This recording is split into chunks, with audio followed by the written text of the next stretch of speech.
The invitation arrived on my birthday. Again, no one remembered. Not even my daughter Paisley, though I knew she'd feel terrible once she realized. I stared at the thick cream envelope with its gold embossing, running my fingers over the raised letters, announcing my parents' 50th wedding anniversary celebration. How fitting that it should arrive today, on my 48th birthday, when the house was silent except for my cat purring on the windowsill. My name is Gabriella, and I've spent 3 decades watching my family celebrate everything but me.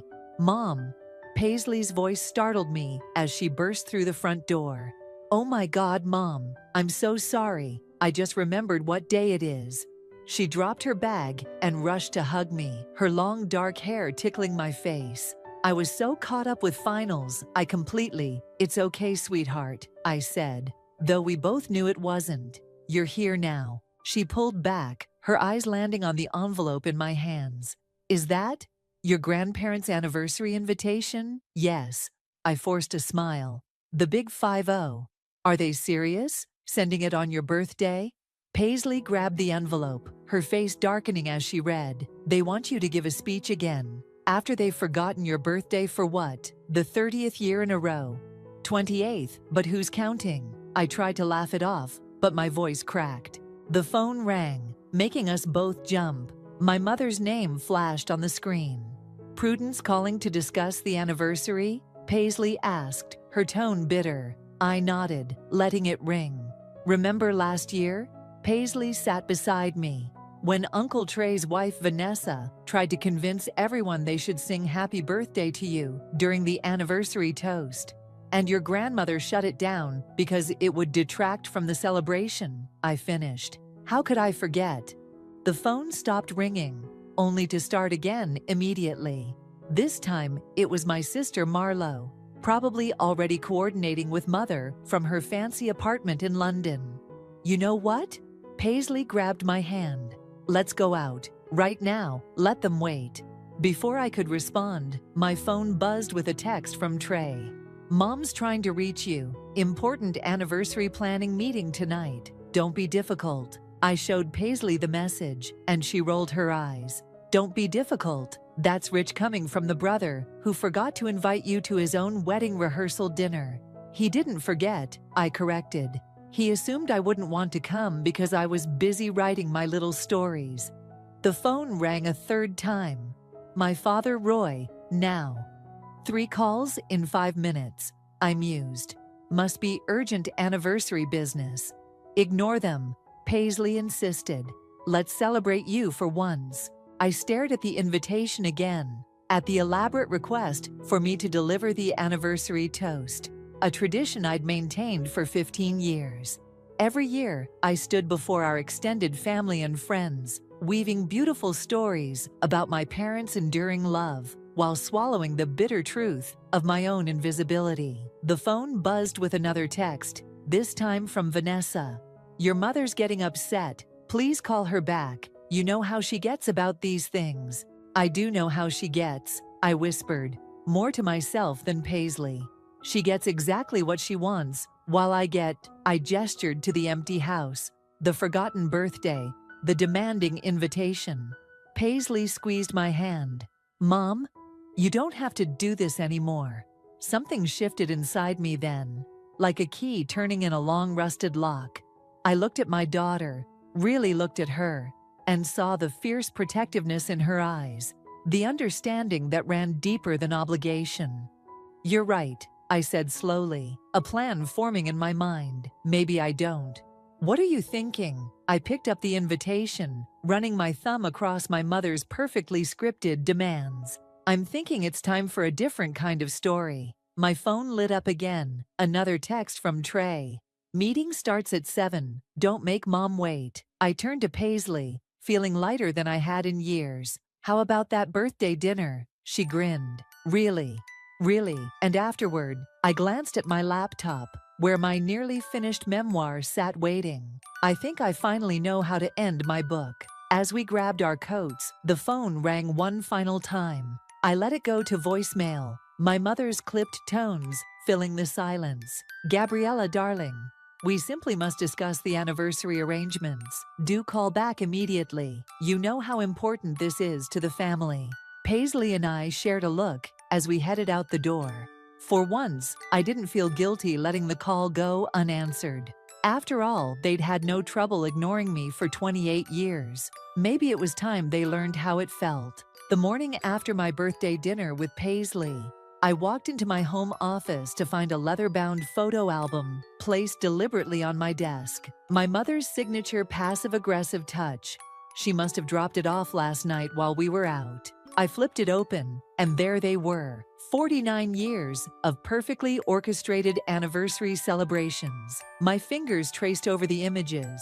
Mother in her designer gowns, father in his tailored suits, both of them beaming at the camera while holding crystal champagne flutes. My phone buzzed. "Speak of the devil. Gabriella, why weren't you at the meeting last night?" Mother's voice cut through the line. "I was celebrating my birthday, Mother." I kept my tone neutral, continuing to flip through the album. A pause. "Oh, was that yesterday?" "Yes, just like it has been for the past 48 years. Another pause. "Well, darling, you know how busy things get this time of year. Now, about the anniversary." "I found the photo album," I interrupted, stopping at a particular photo from their 35th celebration. "Interesting choice of pictures. Isn't it wonderful? I thought it might inspire your speech. You always do such a lovely job capturing the essence of our family's legacy." I stared at the photo. Trey stood proudly beside our parents. Marlo elegantly posed on their other side. I was technically in the shot, barely visible in the background, trying to help a waiter clean up a spilled drink. "Our legacy," I repeated softly. "Yes, these photos certainly capture that." The doorbell rang, saving me from more anniversary talk. "Someone's at the door, Mother. I have to go." "But we haven't discussed the—" I hung up and opened the front door to find Vanessa standing there, looking uncomfortable. "Your mother sent me," she said, stepping inside without waiting for an invitation. "She's worried you're going to make things difficult." "Define difficult," I said, leading her to my office. Vanessa spotted the photo album. "Ah, you got it. Look, Gabriella, I know things aren't always perfect, but this anniversary means everything to your parents." I opened the album to their 40th celebration. "Do you remember this one, Vanessa? When I had pneumonia, but Mother insisted I give the speech anyway." She shifted uncomfortably. "You handled it beautifully." I collapsed right after. Trey had to drive me to the emergency room. "And your speech was still the highlight of the evening," she offered, as if that made it better. My phone buzzed again. Marlo this time. "Mother's in a state. What are you playing at?" "You know what's funny?" I said to Vanessa, ignoring the text. "In all these photos, in all these celebrations, there isn't a single shot of anyone celebrating my birthday. Not one in 48 years. Gabriella, did you know Paisley found my mother's birthday calendar last year? Every family birthday is marked, except mine." I closed the album firmly. "Even my own daughter's birthday is there, but not mine." Vanessa reached for my hand, but I pulled away. "Your mother means well. She's just your mother." "Yes, she is, and I'm just her daughter." I walked to my desk and picked up my laptop. "Would you like to see what I've been working on?" "Your new book?" Vanessa perked up. "Mother mentioned you were writing another memoir." I opened the document and turned the screen toward her. Her eyes widened as she read the title.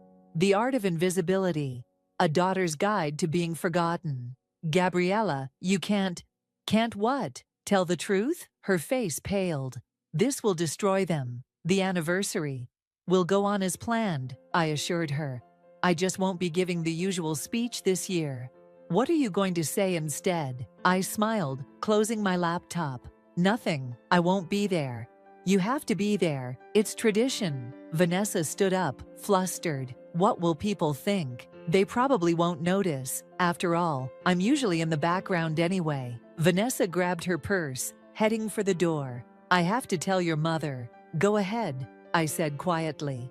"She probably won't remember this conversation anyway." After she left, I returned to the photo album. Behind the last photo, I found a handwritten note from my mother. "Darling, Use these memories to craft something special for the celebration. Make us proud. My phone buzzed with a text from Paisley. Just ran into Aunt Vanessa. She looked upset.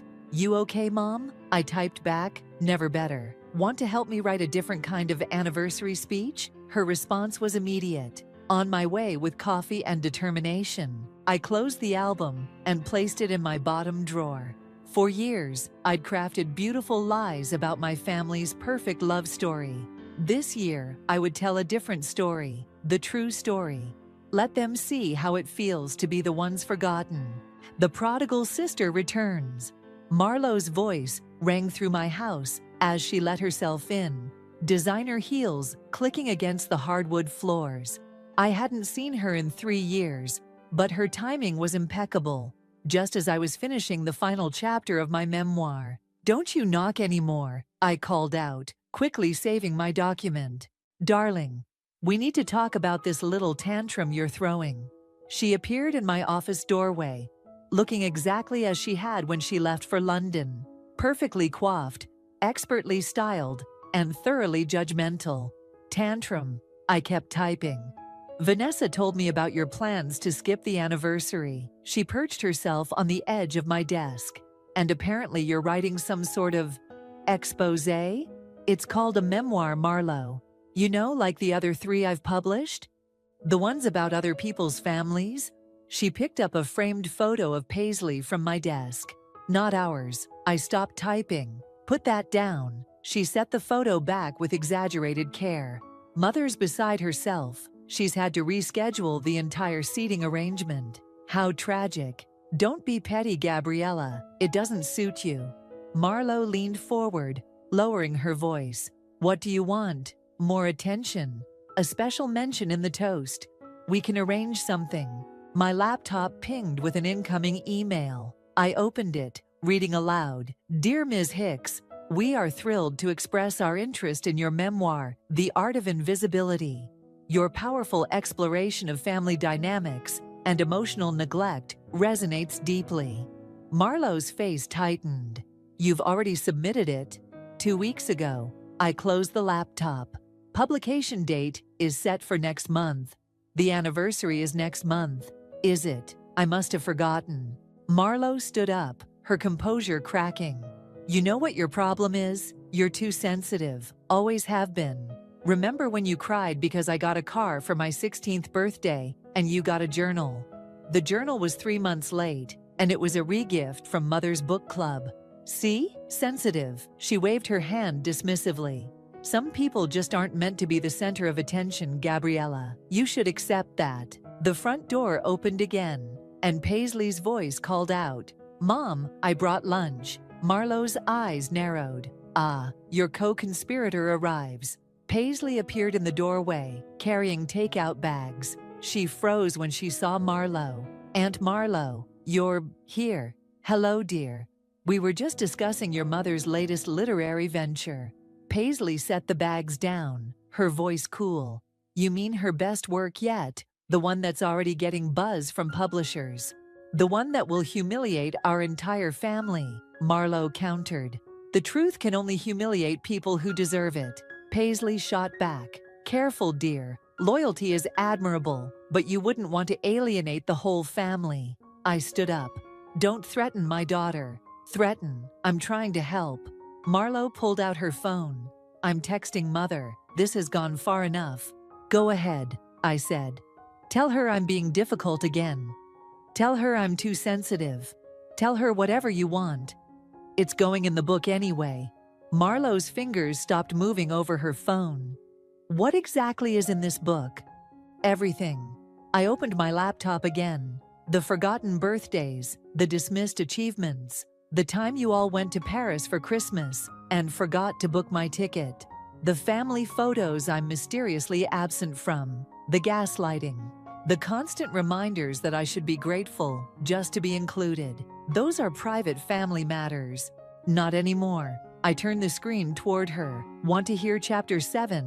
It's about the time Mother told my publisher that my first book was just a hobby at her 45th anniversary party. Marlowe's phone buzzed. Probably Mother demanding updates. She ignored it, her face pale. You can't do this. Actually, Paisley chimed in. She can, and she should. You're making a mistake, Marlo warned, heading for the door. A massive, family-destroying mistake. After she left, Paisley turned to me. You okay? I nodded, returning to my manuscript. Just finishing the epilogue. What are you writing? I read aloud as I typed. Sometimes the greatest act of self-love is simply making yourself visible. Sometimes the hardest truth to tell is your own. And sometimes the only way to be heard is to stop speaking altogether. Paisley squeezed my shoulder. Perfect. My phone lit up with messages. Mother. Marlo says, you're being unreasonable. Father, don't upset your mother. Trey, whatever you're planning, don't. I turned off my phone and looked at Paisley, ready to help me write that dedication page. She grinned. To the family that taught me the importance of being seen, by showing me what it feels like to be invisible. Perfect, I said, and started typing. The pre-anniversary dinner was Mother's idea, a small family gathering to sort things out. I knew better, but here I sat, at their formal dining table anyway, pushing food around my plate, while everyone pretended everything was normal. More wine, Gabriella. Mother held the bottle poised, her smile tight. You've barely touched your glass. I'm fine. You look tired, dear. Are you sleeping enough? She poured anyway, filling my glass to the brim. Writing can be so draining, can't it? Trey cleared his throat. Speaking of writing, how's the new book coming along? The table went silent. Even the clinking of silverware stopped. It's finished, actually, I said, meeting his gaze. Final edits were approved yesterday. Wonderful. Mother brightened. Will we get advance copies for the anniversary party? We could display them on the... I don't think that's appropriate, Mother. Marlo cut in, shooting me a warning look. Why not? Father spoke for the first time, looking up from his plate. Gabriella's books are always a point of pride for us. I couldn't help myself. Are they? When was the last time you read one? More silence. Vanessa jumped in, ever the peacekeeper. I loved your last book, Gabriella. The one about the immigrant family in Detroit. Thank you, Vanessa. Did you enjoy the part about the mother who actually remembered her daughter's birthday? Mother's wine glass froze halfway to her lips. Really, Gabriella, must you? Must I what? Write about functional families. Sorry if that offends you. That's enough, Trey snapped. We're here to discuss the anniversary celebration, not your literary career. My literary career pays for half these celebrations, I reminded him. Or did you forget that too? Here we go, Marlo sighed. The martyr act again. Paisley, who'd been quiet until now, slammed her hand on the table. Stop it, all of you. You sit here acting superior while treating my mother like she's nothing. Paisley, Vanessa reached for her hand. No one thinks. Save it, Aunt Vanessa. Paisley stood up. I've watched this my entire life. You all take and take from her, expect her to show up, give speeches, write checks, play her part. But when was the last time any of you showed up for her? We're her family, Mother said firmly. Everything we do is for family. I laughed, a sharp, bitter sound that surprised even me. Family. Last week was my birthday. Again. Where were you all? Oh, darling. You know how busy things get during anniversary planning. Mother waved her hand dismissively. I was in London, Marlo added. Had a business meeting, Trey mumbled. Father just looked confused. Was it really last week? See? I pushed my plate away. This is why I'm not giving a speech this year. Mother's face darkened. You most certainly are. It's tradition. Like forgetting my birthday is tradition.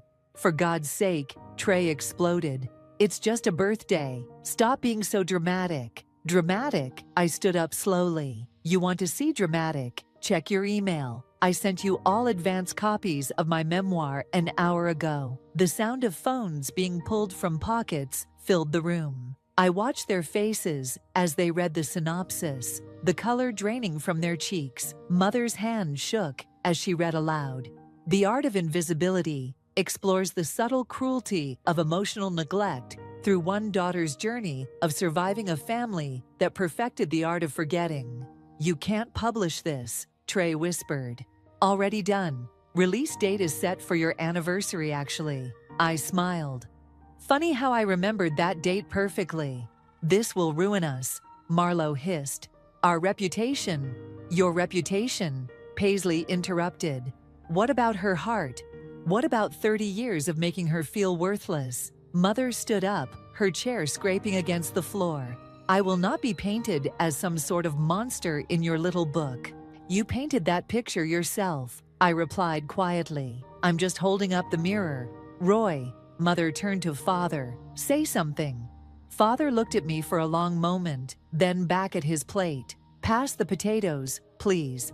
Unbelievable, I whispered, grabbing my purse. Come on, Paisley, we're leaving.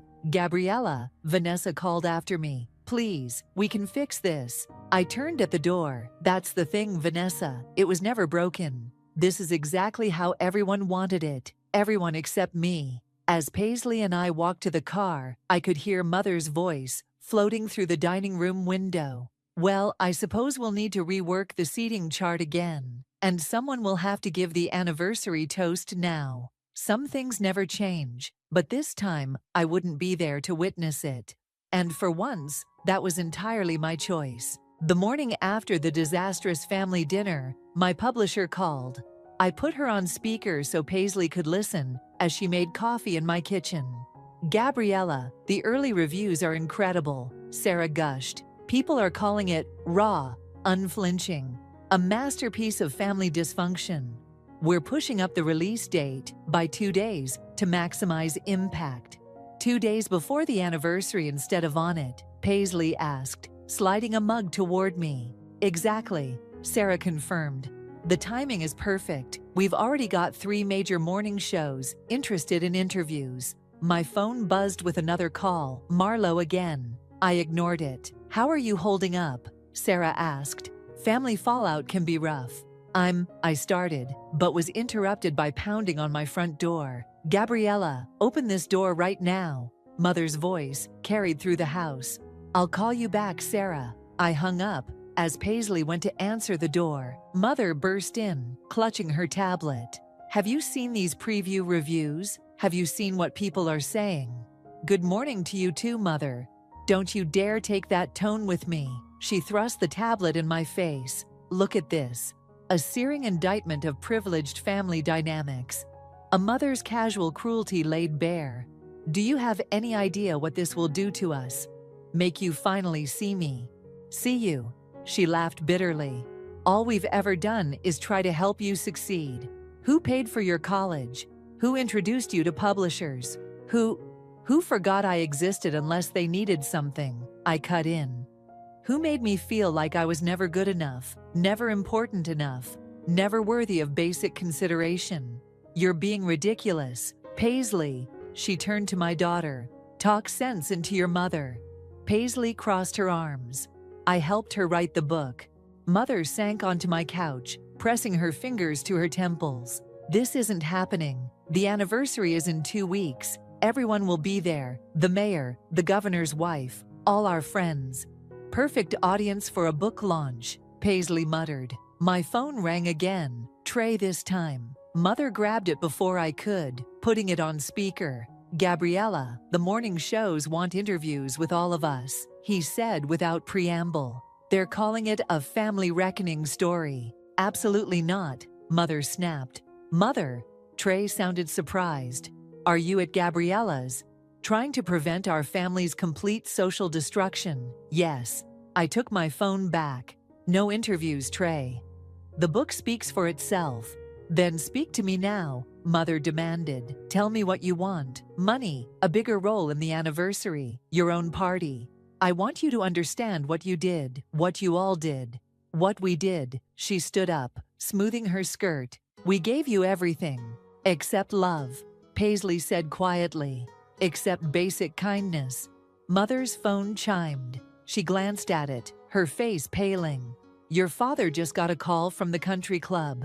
They want to postpone our anniversary reception until this family matter is resolved. Postpone? I couldn't help smiling. But it's tradition, Mother. You can't break tradition. You're enjoying this. she accused. You want to hurt us? No, Mother, I want you to feel what I felt. Every forgotten birthday, every dismissed achievement, every time you made me give speeches celebrating your love while ignoring mine. I want you to understand. By humiliating us publicly, by telling the truth publicly. Her phone chimed again. Marlowe's flight is delayed. She says the London papers want to run excerpts from your book. International coverage. Paisley whistled. Impressive, Mom. Mother sank back onto the couch. What do you want me to say? That we were terrible parents? That we failed you? I want you to say you see me. Really see me. I see you now, she whispered. I see what you're capable of. That's not what I meant. She stood up again, gathering her purse. Well, you've certainly made your point. I hope this book brings you whatever closure you're looking for. But don't expect to be welcomed back after this. Back where, Mother? I was never really there to begin with. At the door, she paused. You know, I always thought your sensitivity was your greatest weakness. Now I see it's your most dangerous weapon. After she left, Paisley hugged me. You okay? My phone buzzed with a text from Sarah. Good morning, America wants you tomorrow. You ready to tell your story to the world? I looked at Paisley, then at the text. You know what? I think I finally am. Good, Paisley smiled, because Grandma's right about one thing. Your sensitivity isn't a weakness. It's your superpower. I picked up my phone to reply to Sarah, feeling lighter than I had in years. It was time for the invisible daughter to finally be seen. And this time, everyone would be watching. The day of the anniversary arrived with a storm of text messages and missed calls. I sat in my study, watching the chaos unfold through my phone screen, while Paisley monitored social media. Your Good Morning America interview has over 1 million views, she announced. And the art of invisibility is trending. My phone buzzed again. Marlowe. The caterers are threatening to cancel. Mother's having a meltdown. Where are you? I set my phone aside and picked up the carefully wrapped package on my desk. Inside was a single copy of my memoir, bound in elegant black leather with gold lettering. Ready? Paisley asked, watching me run my fingers over the cover. Almost. I opened the book to the dedication page and added one final handwritten note. The doorbell rang. We both knew who it would be. I'll get it, Paisley said, but I stopped her. No, let me. Marlowe stood on my doorstep, mascara smeared and hair disheveled. A sight I'd never seen before. You have to come with me right now. Hello to you too. This isn't funny, Gabriella. The governor's wife just canceled. The local news is parked outside our parents' house. Father's locked himself in his study, and Mother, she paused, catching her breath. Mother's crying. I've never seen her cry. That makes 2 of us. Please, Marlowe's voice cracked. Just come fix this. Fix what, exactly? The truth? She grabbed my arm. Do you know what it's like in that house right now? Everyone's arriving, asking questions, whispering about your book. Mother can barely hold it together. Trey's wife is running interference with the guests. But what? The perfect family image is cracking? Is that what you wanted, to break us? I held up the wrapped book. No, I wanted to wake us up. Marlowe stared at the package. What's that? My anniversary gift. Make sure it gets placed on the gift table. You're really not coming. I'll be there, just not when you expect me. She took the package, hands trembling slightly. Mother will never forgive you for this. Maybe not, but I'll finally be able to forgive myself. After she left, Paisley showed me her phone. Uncle Trey's wife just posted. Family is complicated, but love should be simple. Praying for healing tonight. Vanessa always did love her platitudes, I said, checking my watch. Time to get ready. Paisley nodded. Operation Crash. The party is a go. 2 hours later, we pulled up to my parents' house. Cars lined the street, and I could see the party in full swing through the large windows. Classical music drifted out into the evening air. Look, Paisley pointed to the news van, trying to be inconspicuous at the corner. You're making quite a splash. We slipped in through the side entrance, my old teenage sneaking route. The house was packed with familiar faces, all trying to act normal while clearly burning with curiosity. "There's your book," Paisley whispered, nodding toward the gift table, where my black-wrapped package sat prominently displayed. I checked my phone. One new message from Trey. "Mother's about to give the speech you were supposed to give. Last chance to make this right." "Perfect timing," I murmured, stepping into the shadows of the grand staircase. Mother took her place at the front of the room, champagne glass in hand. Her voice shook slightly as she began. "For 50 years, our family has stood as a testament to love, loyalty, and tradition." I moved through the crowd, which parted silently as they recognized me. Mother's voice faltered as she saw me approach. "Gabriella," she whispered, gripping her glass tighter. "You came." I reached for my package on the gift table. I wouldn't miss it. After all, isn't that what family does? Shows up. The room went deadly quiet as I unwrapped the book. Mother's eyes fixed on the gold lettering, then on my face. "Would you like to know what I wrote in the dedication?" I asked, loud enough for everyone to hear. She shook her head slightly, but I opened the book anyway. "To my mother," I read, "who taught me that being invisible doesn't mean you don't exist. It just means you have to shine brighter to be seen." I placed the book in her trembling hands. "Happy anniversary, Mother. I hope you finally see what I've been trying to show you all these years." The silence in the room was deafening. Somewhere, a camera clicked, probably the society photographer, capturing the moment the perfect family facade finally cracked. But for the first time in my life, standing there in front of everyone, I didn't feel invisible at all. I felt illuminated. Mother's hands shook as she opened the book, her eyes scanning the first page. The room remained frozen, watching, waiting. Even the string quartet had stopped playing. "Perhaps," Father's voice cut through the silence as he stepped forward, "we should take this somewhere private." "No," I said firmly. "We've had enough privacy, enough secrets, enough pretending." Trey moved toward me. "Gabriella, don't what?" I turned to face the crowd. "Don't tell them how you all forgot my college graduation because it conflicted with Mother's garden party. Don't mention how Marlo told my first publisher I was just playing at being a writer." "That's not fair," Marlo protested. "I was trying to protect you from disappointment." "Protect me?" I laughed. "By making me feel worthless." Mother suddenly slammed the book shut. "Enough. This is our anniversary celebration, not your therapy session." "Actually," Paisley stepped forward, "it's both. Because guess what, Grandma? Your perfect family image, it's hurting everyone, not just Mom." "What do you mean?" Vanessa asked softly. "Why do you think I never bring my kids to family events?" Paisley's voice carried across the room. "Because I don't want them learning that love is conditional, that they have to earn their place in the family by performing like trained seals." A murmur rippled through the crowd.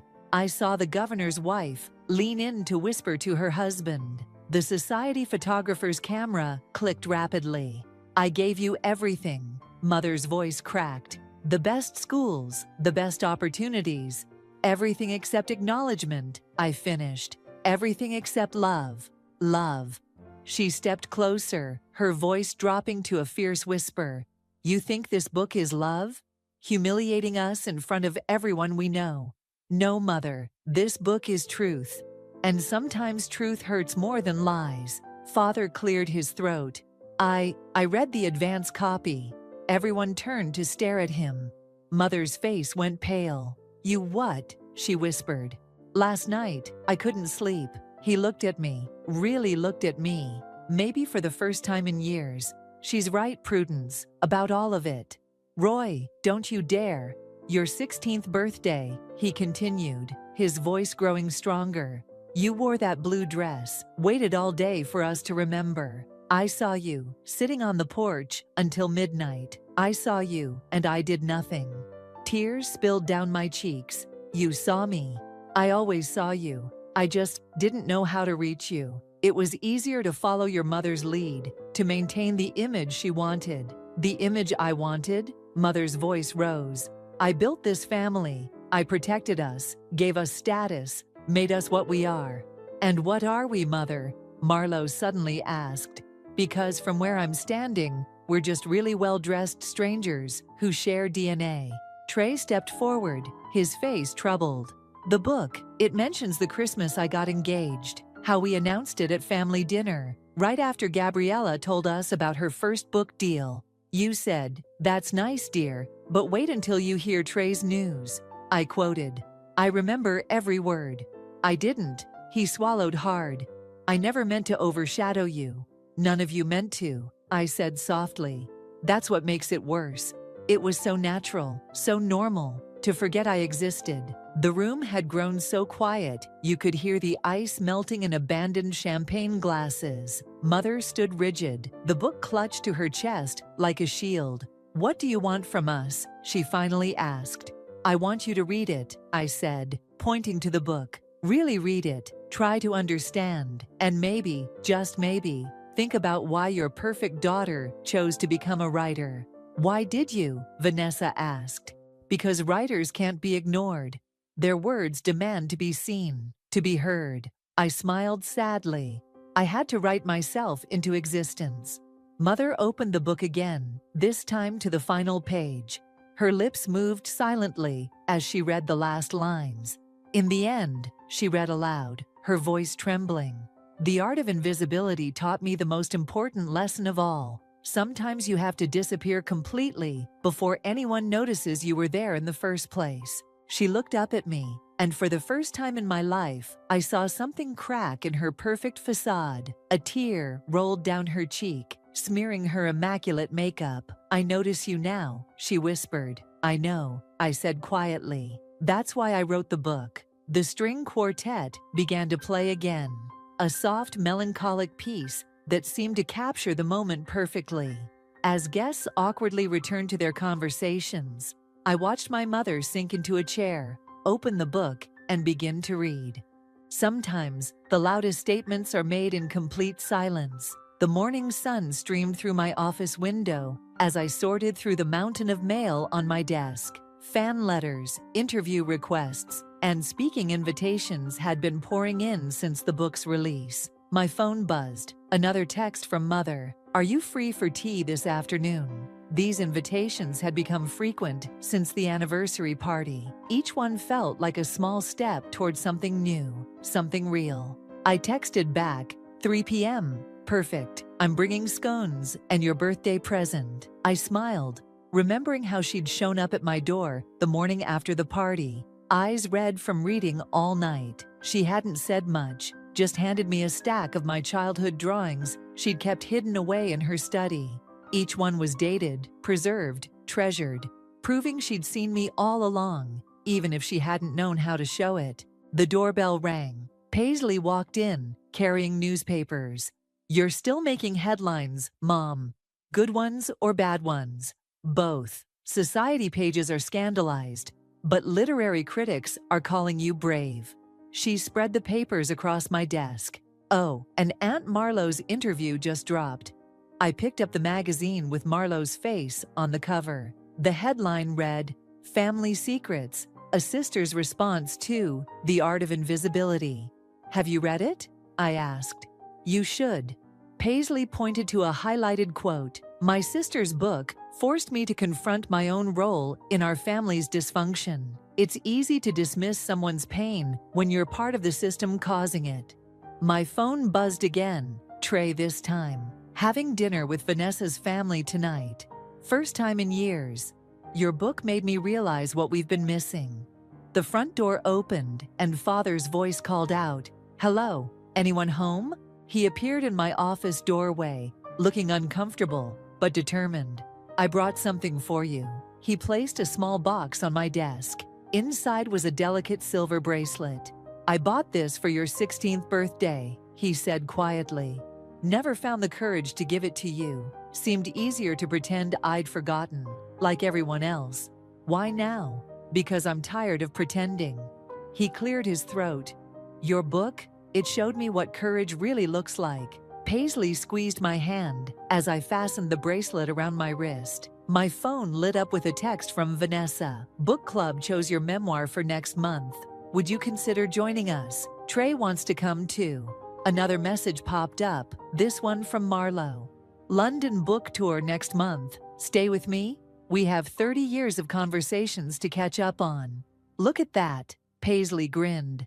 The invisible woman becomes impossible to ignore. The doorbell rang again. This time it was Mother, early for tea, clutching a gift bag and looking nervous.